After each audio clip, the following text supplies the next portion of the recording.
2 years after a shocking kidnapping in Nigeria, U.S. lawmakers renew calls to find the missing Chibok girls. Malawi's ambassador to the U.S. discusses his country's development efforts and challenges. And in our Music Makers segment, a roundup of Africa's top 5 music videos. Africa 54 starts right now. Good evening and welcome. I'm Vincent Makori. This is Africa 54. One day after U.S. Secretary of Defense Ash Carter announced that American sailors had conducted joint patrols with the Philippines in the South China Sea, the Secretary decided to go there. VOA Pentagon correspondent Calabab was with him for a first-hand look during his transit in the sea that is likely to inflame tensions with China. Secretary of Defense Ash Carter visited the aircraft carrier USS John C. Stennis Friday as it sailed about 100 kilometers west of the Philippines in the heart of the South China Sea. Carter took to the flight deck for air demonstrations from the crew, then went down to the hangar deck to thank a crowd of sailors for their service. This carrier is massive. There are about 5,000 sailors here and about 75 aircraft, including 50 of these F-18 fighter jets like the one behind me. Why is all of this in the South China Sea? To keep international waterways safe and secure and open to everyone. It's just a piece of a larger network of security that the United States is part of, and that's the key to keeping peace and stability here. And for the future, that's what we want for everyone, including China. Sailors from the carrier strike group say they're used to seeing Chinese ships nearby. We regularly have a ship or two operating with us or near us. We're open to anyone sailing in international waters with us as well as they are. They've been operating very professionally, and we've been very pleased with the interaction we've had. And while China is characterizing the more robust U.S. military presence in the region as the cause of heightened tensions, Carter says that is backward thinking. What's new is not an American carrier in this region. What's new is the context of tension which exists, which we want to reduce. China claims almost the entire South China Sea and is militarizing land features also claimed by the Philippines. Carla Babb, VOA News, aboard the USS John C. Stennis. Well, for more on Secretary Carter's visit to the Philippines, VOA Pentagon correspondent Carla Babb joins us live via Skype from Manila. Good evening, Carla. First, just share with us, what was it like being on the aircraft carrier? Well, I got to tell you, it was such an amazing experience to just fly into the carrier and get caught by that cord. But I have to admit, it is so great to be back on dry land. It was so hot there. It's 106 degrees on the carrier, about 41 degrees Celsius. And you add those jet engines, just the heat coming off all those jet engines as they're taking off and coming back. It was like a sauna. But it was an amazing experience just to be there and see that, and it was very neat to see Secretary Carter talk with the troops and just tell them how much he appreciated having them here. Yeah, now, what is the significance of actually being in the South China Sea for the U.S.? Well, the South China Sea is just incredibly important to the entire international community. So much of the shipping goes in and out of this sea. And for the United States, it's incredibly important to be here in the Philippines and just off of the Philippines because they're such strong allies. This was the conclusion of the Ligatan joint exercises between the two militaries. And Secretary Carter and his defense counterpart here in the Philippines both said that this was a very important alliance and one that is just continuing to grow more and more. Secretary Carter just announced joint patrols with the Philippines in the South China Sea yesterday. This is huge. So far, the United States has only done joint patrols with Japan in the South China Sea. And so it looks like this is something that will continue to get bigger and bigger and stronger ahead. Now, we know this is a very sensitive area, sensitive issue, but would it look like perhaps the U.S. is intentionally agitating China, especially by the visit of the Secretary there? Well, I think China certainly thinks so, but the Secretary made it clear that this is not targeting China or any country. In fact, he said that he wanted to include everyone, and that if it was fair to go by international law, then everyone would benefit. When I actually asked him about the Chinese comments saying that the Philippines and U.S. alliance was going back to the Cold War era, he says, that's crazy. The Cold War era is in the past, and we live in the present and the future. Very quickly, is this a kind of a perception just within China in terms of the aggressiveness, or is it something that is shared by any other nations in that area? Well, this entire area is very concerned about the situation in the South China Sea. The Philippines, Vietnam, Brunei, many others actually claim different territorial waters and different land masses within the sea. China claims almost all of it for its own, and then that includes some of the international waters. So it's a very touchy situation because everybody wants their piece, and the United States is trying not to get involved in the actual disputes. They want the international law to decide the disputes, but the U.S. says that they are here to support their Philippine ally and also to protect those waters that are so crucial to international trade. Carla, as always, excellent reporting. Thank you very much. Thank you for having me. Okay, that's VOA Pentagon correspondent Carla Babb reporting live via Skype from Manila. Now, when the terrorist group Boko Haram abducted nearly 300 schoolgirls, the world responded with the now familiar social media campaign, Bring Back Our Girls. Now, 2 years later, most of the girls are still missing. At the U.S. Capitol on Thursday, a bipartisan group of U.S. lawmakers said the U.S. government is committed to doing more to rescue the girls seized in 2014. VOA's Paul Ndiho reports. Pressure on the Nigerian government to secure the schoolgirls' release is rising again, after a new video claiming to show 15 of the 219 girls being held by Boko Haram recently surfaced. Activists accuse authorities of mishandling the case in the 2 years since their kidnapping. Here in Washington, D.C., Democratic Representative Frederica Wilson, Republican Representative Chris Smith, and a bipartisan group of lawmakers held a press conference to recognize the 2-year mark since Boko Haram abducted 276 Nigerian schoolgirls from their dormitory rooms. We find ourselves now in a precarious situation where we're honoring or mourning or hoping for more than 200 girls, well, let's say 179 who we know of are still missing. New Jersey Congressman Chris Smith echoes the same sentiments. We will not forget the Chibok girls, that we will continue pressing for their release, for their safe return to their families. And as you pointed out so well, the Chibok girls have now come to represent the hundreds and maybe even thousands of young women and girls who have been kidnapped since by Boko Haram. Activists are urging the Nigerian government to dissect the video for clues to find the girls. Speaking at the press conference, a Democratic leader, Nancy Pelosi, says it's important for the girls to know that they are not forgotten. This is a solemn occasion for us. We're all going to probably address a similar point. How important it is for the girls to know that they are not forgotten. The newly surfaced video was reportedly taken in December 2015 and given to the government officials by Boko Haram as proof of life for any negotiations for their release. A person on the video is heard asking the 15 girls to say their names as they stand quietly in 2 rows wearing headscarves. In an emotional appeal, Sarah, a former classmate of the missing girls, said it was touching to see that 2 years later, the girls are still missing and alive. I just wish I can talk to them. I just wish they can hear me. I just wish I can tell them how much we miss them.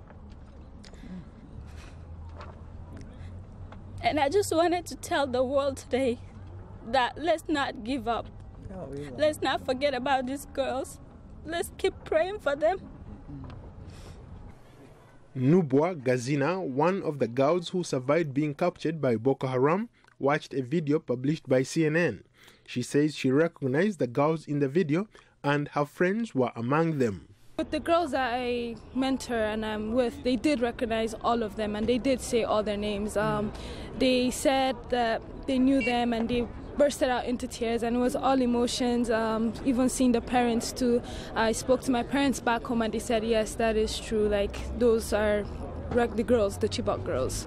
By most reported accounts, Boko Haram may not have a unified leadership, which makes it difficult for the government to negotiate with the group. Paul Ndiho, VOA News, Washington. A policy forum organized by U.S. Democratic Representative Karen Bass is bringing attention to the former lost boys and girls of Sudan who are resettled in the United States in the early 2000s. Now, the forum hosted a panel of some of those lost boys and girls, now men and women, who are giving back to their societies, including Yamal Biel, the founding director of the Nyai Den Foundation, an organization that helps empower women in South Sudan. I feel very strongly that South Sudan needs to have young women on the decision-making table, and especially in peace building. That is something I see is not happening in the country, although they say that constitutionally there is a 25% spot that's held for women. That's just on paper. It's not realistic. And that is what a lot of us young South Sudanese women are working in different fields. You know, there's a young lady back there. She's a journalist. She's making her mark in our community by telling the truth and so forth. Now, VOA's Ian Bior tells us more about the forum and the Nyai Den Foundation. Vincent, the story here on Capitol Hill is really about the group formerly known as the Lost Boys and Lost Girls of Sudan. Of course, we know most of them came here to the United States in the early 2000s. But since then, they've really grown into capable and educated young men and women who are eager to give back to their societies, both here in the United States and back home in South Sudan. And so the question that Congresswoman Bask is asking is, how do we help them do that? Well, we know now that her office is working on new legislation that will help them pursue their educational goals by paying for their education, but also to encourage them to go back home to help rebuild their country. Vincent, I asked her, when can we expect this new legislation to be introduced into the House? And she said there's still more work that needs to be done. She wants to talk to more people in the diaspora to get their input on this bill before it is finalized. Vincent, back to you. Well, thanks a lot, Ian. Now, we want to know what you think about issues that affect your daily life. So every week, we ask you a question, and we profile some of your answers. Last week, we asked, do you think the scandal with President Jacob Zuma can be used as an example for other African countries to fight corruption? And your responses were so overwhelming that we need to devote more time to them. So we go to Majok Mamer, who says, yes, this example should be used to other African countries, including a newborn country, South Sudan. Now, Bongani Monga from Lusaka in Zambia says, Zuma leads the most influential state in Africa. He has to lead by example, which means that all African leaders are corrupt, concludes Bongani. Well, thank you very much for your responses and keep them coming. Our next question is, what should be done to reduce corruption in Africa? Go to Facebook, the address is Africa54, and tell me what you think, or send me a tweet at VOA Vince Makori. Well, and check out now our headlines 24/7 on voaafrica.com. Coming up, Malawi's top diplomat in the U.S. discusses his country's development efforts and challenges. Stay with us.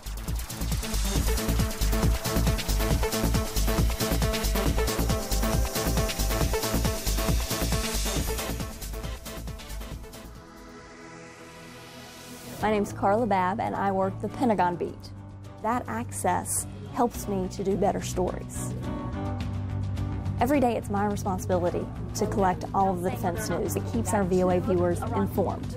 I get to travel all across the globe. Anything that's defense-related and how to protect and keep people safe, that's where I'll go. So it's never a dull moment at the Pentagon. My name is Carla Babb. This is my beat.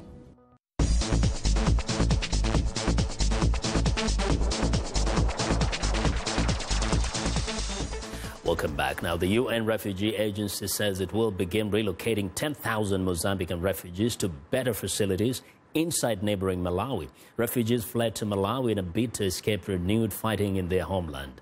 UNHCR says the Mozambicans began fleeing in December, and the exodus peaked in early March to over 250 people per day. In part 2 of my interview with the Malawian ambassador to the U.S., Necton Mhura, I asked him if the fighting in Mozambique is causing any security threats to his country. There have not been any security issues, largely because there is good relations between Mozambique and Malawi. That is unlikely to happen, and it has not happened so far. Talk a little bit about infrastructure development. There was a time there was talk of a massive infrastructure development, building networks of roads. But then, looking closely, some have told me that, things haven't been as fast-moving as they had been projected or had been promised. What is the state of especially roads that connect the deep rural areas with the main cities so as to spur economic development, not only between those regions, but even along the highways? Well, there has been indeed some slowdown in the construction of those roads, but the program for building those roads is still on. More roads are being built, like the Chichipa Karonga Road, the Palombe Road, the Mzimba Road, and various other roads are still on the program. They may have been slowed down because of the economic challenges the country is facing, but they are not off the table at all. Where funds are available, the government continues to build these roads because we believe as a government that's part of ensuring that the people in the rural areas, their welfare can only be improved by being connected to the markets, being connected to the rest of the country, and obviously to the rest of the world. Every country tries to develop by, trying to gain from the different sectors, but there are particular sectors that a person or a country looks at and says, these are really the mainstay of our economy, or this is what's going to help us to jump from where we are to levels of high economic growth and development. What are those? For Malawi, let's start with the basics. We need to improve on electricity availability. We have some challenges there. Government has managed to get a project to increase electricity production in Malawi. Recently, the president signed an agreement for a coal-fired plant, which will increase the production of electricity almost by 50%. That's what we need to start with. We cannot move anywhere without electricity. But the other sector that is particularly important for Malawi is education. A country cannot develop without a personnel that is well educated. The president of Malawi, Professor Arthur Peter Mutharika, has actually emphasized the need to improve the education sector across the board, primary, secondary, as well as tertiary education. So there is emphasis on improving education. But above all, the country would like to improve on production of goods and services that it can export. So the motto, the policy is to get the country to increase industrialization so that it can move from an importing and consuming country to an exporting and producing country. Well, it's time now for a short break. Still to come on Africa 54, a roundup of the continent's top music videos. We'll be right back.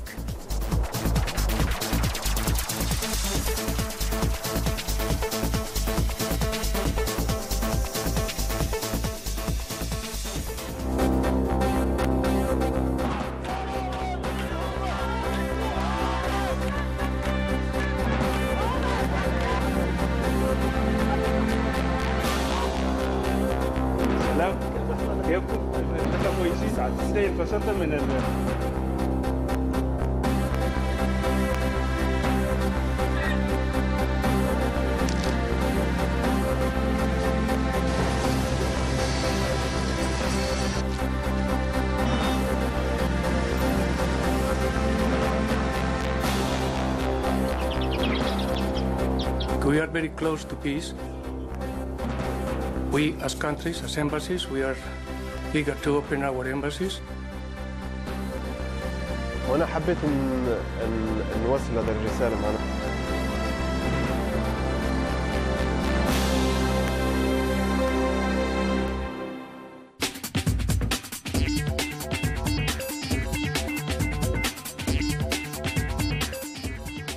Welcome back to Africa 54. Here's what's trending. For some aspiring web celebrities, China's live streaming sites offer stardom. For others, they might just offer a living, although the competition is tough and the work can be arduous. Either way, with the world's largest online population at 668 million, there is money to be made for sites and performers. Now, the streaming shows are a lively alternative to China's state-controlled media. Platforms are interactive, so users can communicate with performers by sending comments, which can be seen on the screen by other viewers. One of the biggest hosting sites, YY, saw its revenues rise 60% to over $900 million last year. It claims more than 120 million active users who spend an average of 48 hours per month on the site. Well, next up, a clash over one of the world's most iconic landmarks. In 1923, when the Hollywood sign was built, it was an advertisement for a real estate development below. Now, the people who live in those multi-million-dollar houses are asking for their privacy. Tourists come from all over the world to get a glimpse of the sign, which can't be accessed with a bus or tour group. Now, arriving at the site, the sign requires walking through a densely populated neighborhood of 20,000 people. GPS-equipped smartphones are changing the route tourists take, leading the city to restrict weekend parking to locals and putting up an electronic pedestrian gate to the trail's better-known entrance. Well, I'm staying in California, a Silicon Valley block party with unusual hosts.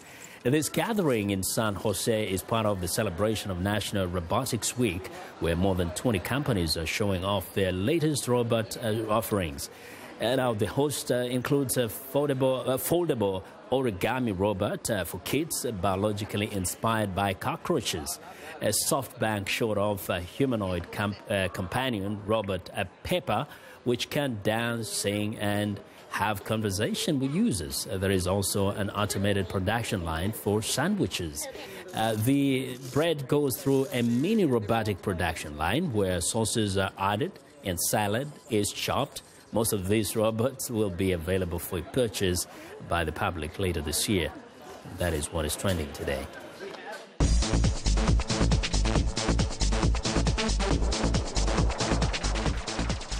Well, in Zimbabwe, a popular black rhino, Ntombi, was shot last week by poachers. Sadly, her injuries were so serious, she was unable to be saved.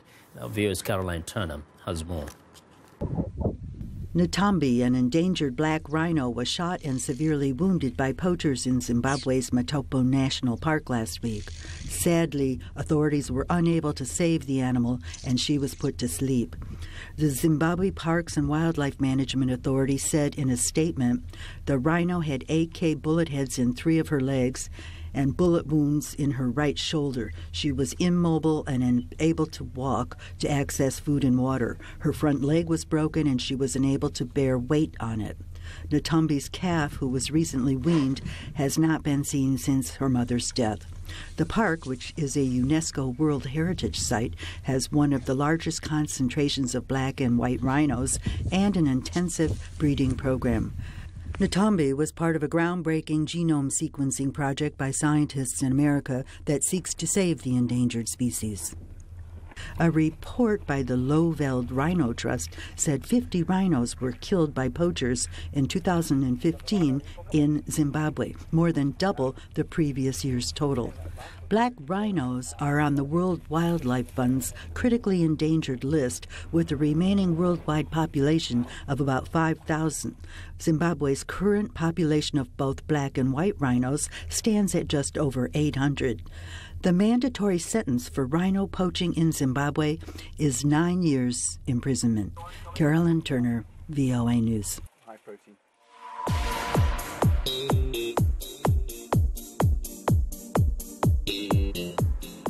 Now today, for the first time in Africa, on Africa 54, we're bringing you a musical countdown of the top 5 videos by African artists. Now sit back and relax as your hosts Sanusi Diallo and Jaylise Castillo take you on an exotic musical journey.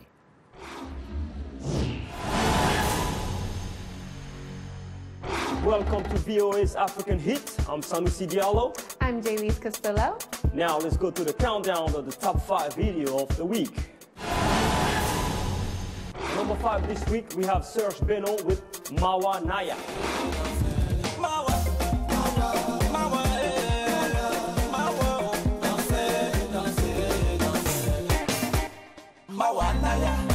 And now number 4, we have the young Ghanaian high life star Bisa Kade with Mensa.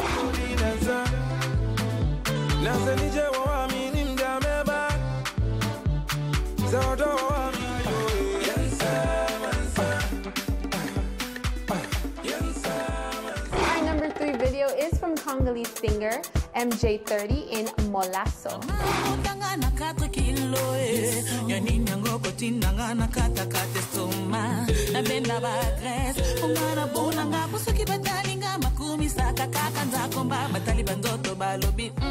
Now coming number 2 spot, a Ghanaian hip-hop recording artist, Edem, this time with Near Zillow featuring Ricardo Banks. Where the young man, champion, by the bar, me no complain. Bike here, soon by plane. This type of girl, give money green. Some girl them thing, the boy insane. Every day, make money rain. This type of girl, no in a yard lane. Somebody them bad. And now it's time to reveal the number 1 music video of the week. And the number 1 Uno music video of the week is from the mainstream traditional pop singer Teta with Bello.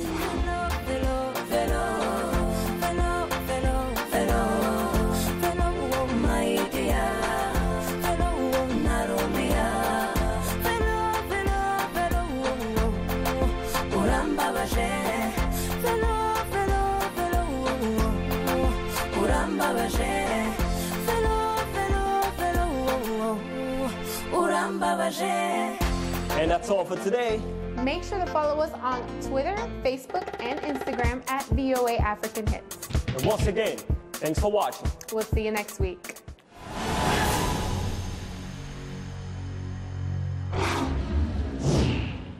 Thank you, and that's our show. Have a good night.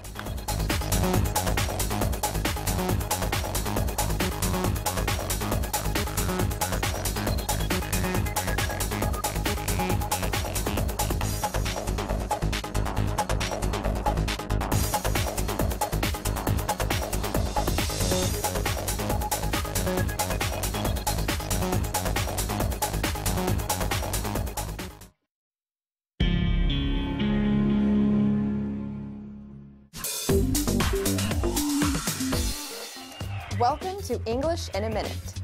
Butterflies are some of the most beautiful creatures in the world. The way they float along in the air is so lovely. But what does it mean to have butterflies? Let's see how to use this phrase in a conversation. Hey Anna, how did your presentation go yesterday? Oh, it went well, but I had butterflies in my stomach the whole time. Speaking in front of a large group of people like that always makes me nervous. To have butterflies means you feel nervous or excited about something. You might know the feeling of having butterflies in your stomach before a very important event. You can have butterflies before a big test, when you're on a first date, or like Anna, during a presentation. And that's English in a Minute.